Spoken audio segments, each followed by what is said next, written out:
So what we're going to talk about in this video is one of the fun things you can do with background images. As we saw in the previous video, you can associate an image with a background so that it's repeated throughout that entire background. But that's not the end of it. You can actually affect how the image is repeated. It doesn't just have to be sort of mindlessly tiled and fill in the entire background. As an example, here's where we were at the end of the previous video. We can, with the property background repeat, say, let's repeat along the x-axis, which is the horizontal axis.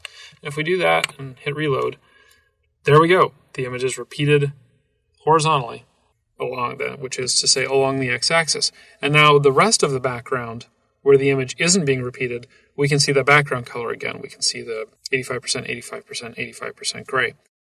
Starting in the top left corner, the image is repeating horizontally. You can also have it repeat vertically. And that's as simple as just saying, repeat Y.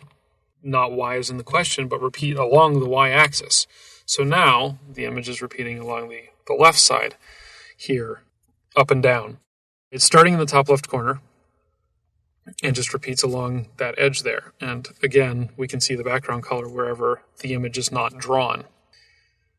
There's one more value you can use here, which is you might not want your image to repeat for whatever reason. You might just want it to show up once and then be there. And with no repeat, that's exactly what you can do. The image is placed by default in the top left corner of the element background, and with background repeat of no repeat, it appears once, and that's it.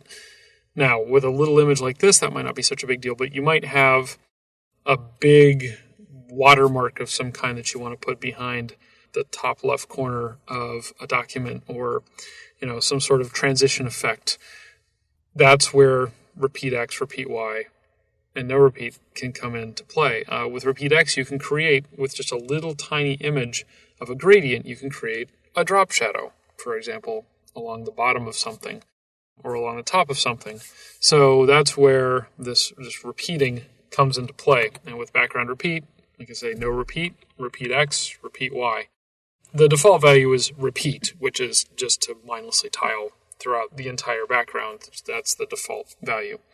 Now, that's all well and good, but of course, you might want to have your non-repeated image appear someplace other than the top left corner of the element's background.